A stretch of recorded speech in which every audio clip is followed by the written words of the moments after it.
ಮಾಡಿದ್ದೇನೆ. ಅದನ್ನು ಗಮನಿಸಿದಾಗ ಏನು ನೈಋತ್ಯ ಪದವೀಧರ ಮತ್ತು ಶಿಕ್ಷಕರ ಕ್ಷೇತ್ರದಲ್ಲಿ ಕಾಂಗ್ರೆಸ್ ಪರವಾದಂತಹ ಒಂದು ದೊಡ್ಡ ಅಲೆ ಬೀಸ್ತಿದೆ ಅಂತ ಹೇಳಿ ನಾನು ಈ ಸಂದರ್ಭದಲ್ಲಿ ಹೇಳಕ್ಕೆ ಬಯಸ್ತೇನೆ.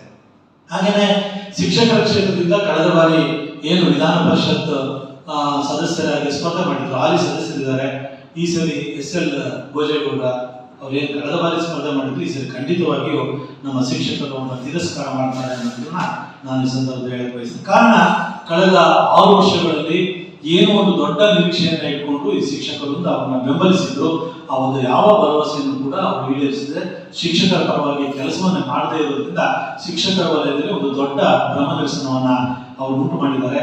ಹಾಗಾಗಿ ಈ ಸಾರಿ ಭೋಜೇಗೌಡರು ಸೋಲಿಸೋದ್ರ ಜೊತೆಯಲ್ಲಿ ನಮ್ಮ ಪ್ರಾಮಾಣಿಕ ಅಭ್ಯರ್ಥಿಗಳನ್ನ ಗೆಲ್ಲಿಸ್ತಕ್ಕಂಥ ಎಲ್ಲ ಒಂದು ನಿರೀಕ್ಷೆ ಈ ಬಾರಿ ಇಟ್ಕೊಂಡಿದ್ರು. ಹಾಗಾಗಿ ಮತ್ತೊಂದು ಭೋಜೇಗೌಡರು ನಾವು ಚಿಕ್ಕಮಗಳೂರು ಕ್ಷೇತ್ರದಲ್ಲಿ 5 ಜನ ಕಾಂಗ್ರೆಸ್ ಅಭ್ಯರ್ಥಿಗಳನ್ನ ವಿಧಾನಸಭೆಗೆ ಸಮರ್ಥ ಅಭ್ಯರ್ಥಿಗಳನ್ನ ನಾವು ಗೆಲ್ಲಿಸಿದ್ರು. ಅವರೆಲ್ಲರೂ ಕೂಡ ಆ ಚುನಾವಣೆಯಲ್ಲಿ ಗೆದ್ದಿದ್ದಾರೆ.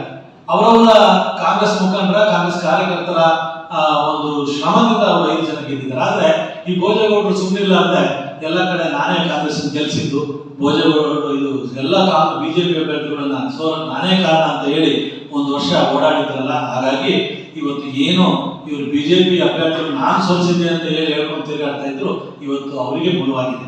ಯಾಕೆಂದ್ರೆ ಯಾರು ಸೋತಂತ 5 ಜನ MLAಗಳಿದ್ದಾರೆ ಅವರೇ ಇವತ್ತು ಅವ್ರನ್ನ ಸೋಲಿನ ರುಚಿ ಕಾಣಿಸೋದ್ರಲ್ಲಿ ಪ್ರಮುಖ ಪಾತ್ರ ವಹಿಸ್ತಾರೆ ಅಂತ ಹೇಳಿ ನಾನು ಈ ಸಂದರ್ಭದಲ್ಲಿ ಹೇಳಕ್ಕೆ ಬಯಸ್ತೇನೆ.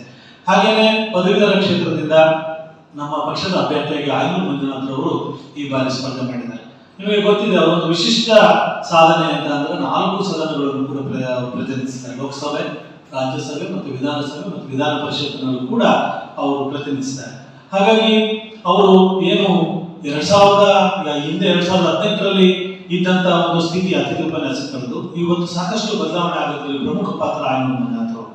13 ಅಥವಾ 14,000 ರೂಪಾಯಿ ಸಂಬಳ ತಗೊಳ್ತಿದ್ರೆ ಇವತ್ತು 30ರಿಂದ 40,000 ರೂಪಾಯಿ ಏನು ವೇತನ ನಿಗದಿಯಾಗಿದೆ, ಅದರ ಪ್ರಮುಖ ಪಾತ್ರ ವಹಿಸಿದಂಥವ್ರು ಆಯ್ನೂರು ಮಂಜುನಾಥ್. ಮತ್ತೆ ಒಂದು ದೇಶದಲ್ಲೇ ಒಂದು ವಿಶಿಷ್ಟವಾದಂತಹ ಒಂದು ಇತಿಹಾಸವನ್ನು ಅವರು ನಿರ್ಮಾಣ ಮಾಡಿದ್ದು ಅಂತಂದ್ರೆ, ಆಡಳಿತ ಪಕ್ಷದಲ್ಲಿ ಇದ್ಕೊಂಡು ಆಡಳಿತ ಪಕ್ಷದ ವಿರುದ್ಧವೇ ಸದನ ನಡೆಯದ ರೀತಿಯಲ್ಲಿ, ಅಂದ್ರೆ ಈ ಕೊರೋನಾ ಬಂದಂತ ಸಂದರ್ಭದಲ್ಲಿ ಶಿಕ್ಷಕರಿಗೆ ಅತಿಥಿ ಉಪನ್ಯಾಸಕರಿಗೆ ಸ್ಯಾಲರಿ ಆಗಿರಲಿಲ್ಲ. ಆ ಸಂದರ್ಭದಲ್ಲಿ ಸದನ ನಡೆಯದ ರೀತಿಯಲ್ಲಿ ಮಾಡಿ ಅವರಿಗೆ 6 ತಿಂಗಳ ಒಂದು ವೇತನವನ್ನ ಬಿಡುಗಡೆ, ಸುಮಾರು 75 ಕೋಟಿ ಒಂದು ವೇತನವನ್ನು ಬಿಡುಗಡೆ ಮಾಡೋದ್ರಲ್ಲಿ ಅವರು ಪ್ರಮುಖ ಪಾತ್ರ ವಹಿಸಿದ್ರು. ಅಂತ ವಿಶಿಷ್ಟ ಸಾಧನೆಯನ್ನು ಮಾಡಿದಂಥವ್ರು ನಮ್ಮ ಆಯ್ನೂರು ಮಂಜುನಾಥ್ ಅವರು. ಹಾಗೆ ಬಿಜೆಪಿಯಿಂದ ನಮ್ಮ ಭಾಗದಿಂದ ಡಾಕ್ಟರ್ ಧನಂಜಯ ಸರ್ಜಿ ಅವರು ಕೂಡ ಸ್ಪರ್ಧೆ ಮಾಡಿದ್ದಾರೆ. ಅವರು ನಮ್ಮ ಭಾಗದ ಒಂದು ದೊಡ್ಡ ಪ್ರಖ್ಯಾತ ವೈದ್ಯ ಲೋಕದ ಹೆಸರು ಮಾಡಿದಂಥವ್ರು.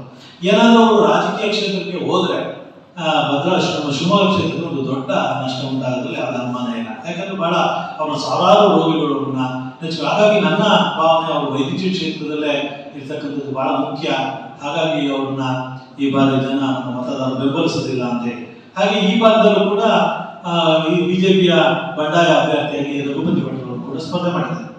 ಅವರು ಕೂಡ ಹೇಳ್ತಾ ಇದ್ರು, ಕಳೆದ ಬಾರಿ ವಿಧಾನಸಭೆಯಲ್ಲಿ ಚುನಾವಣೆಯಲ್ಲಿ ಟಿಕೆಟ್ ಸಿಕ್ಕಂತ ಸಂದರ್ಭದಲ್ಲಿ ನಾನು ಏನಾದರೂ ನನ್ನ ಪ್ರಾಣ ಹೋದಂತ ಸಂದರ್ಭದಲ್ಲೂ ಕೂಡ ಬಿಜೆಪಿಯ ಬಾವುಟವನ್ನು ನನ್ನ ಮೇಲೆ ಓದಿಸಬೇಕು ಅಂತಕ್ಕಂಥ ಮಾತನ್ನ ಅವರು ಪ್ರಸ್ತಾಪ ಮಾಡಿದ್ರು. ಅದನ್ನ ಅಮಿತ್ ಶಾ ಅವರು ಕಾಪುಗೆ ಬಂದಂತ ಸಂದರ್ಭದಲ್ಲಿ ಅದನ್ನ ಪುನರ್ ಉಲ್ಲೇಖ ಮಾಡಿ ಅವರ ಬಗ್ಗೆ ಬಹಳ ವಿಶೇಷವಾದಂತ ಅವ್ರಿಗೆ ಅಪ್ರಿಷಿಯೇಷನ್ ಕೊಟ್ಟಿದ್ರು.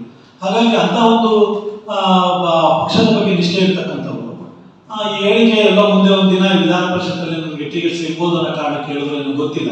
ಆದ್ರೆ ಟಿಕೆಟ್ ಸಿಗದಂತ ಸಂದರ್ಭದಲ್ಲಿ ಆ ಎಲ್ಲ ಮಾತನ್ನ ಆ ಎಲ್ಲ ಹೇಳಿದಂತ ಹೇಳಿಕೆಯನ್ನು ಕೂಡ ಬಿಟ್ಟು ಇವತ್ತು ಬಿಜೆಪಿ ವಿರುದ್ಧವಾಗಿ ಬಂಡಾಯವಾಗಿ ನಿಂತಿರೋದ್ರಿಂದ ಇವತ್ತು ಆ ಬಿಜೆಪಿ ಏನು ಕಾರ್ಯಕರ್ತರು ಯಾರು ಬೆಂಬಲಿಸ್ತಿಲ್ಲ. ಮತ್ತೆ ದಕ್ಷಿಣ ಕನ್ನಡ ಭಾಗದಲ್ಲಿ ಒಂದಿಷ್ಟು ಬಿಟ್ಟು ನಮ್ಮ ಭಾಗದಲ್ಲಿ ಅವರ ಯಾವುದೇ ರೀತಿಯ ಬೆಂಬಲ ನಮಗೂ ಕೂಡ ಕಾಣ್ತಾ ಇಲ್ಲ. ಹಾಗಾಗಿ ಇನ್ನು ನಮ್ಮ ಪಕ್ಷದ ನಿಮಗೆ ಗೊತ್ತಿದೆ, ಎಲ್ಲ ಮಿತ್ರರೇ, ಎಲ್ಲ ಗ್ಯಾರಂಟಿಗಳ ಮೂಲಕ ಇವತ್ತು ನಮ್ಮ ಸರ್ಕಾರ ಬಡವರಿರ್ಬೋದು, ಕೂಲಿ ಕಾರ್ಮಿಕರಿರ್ಬೋದು, ಮಹಿಳೆಯರಿರ್ಬೋದು, ನಿರುದ್ಯೋಗಿ ಯುವಕರ ಪರವಾಗಿ ಗಟ್ಟಿಯಾಗಿ ನಿಂತು ನಾವೇನು ಹೇಳಿದ್ದೇವೆ ಅದನ್ನು ನೋಡಿದಂತೆ ನಡೆದಿದ್ದೇವೆ.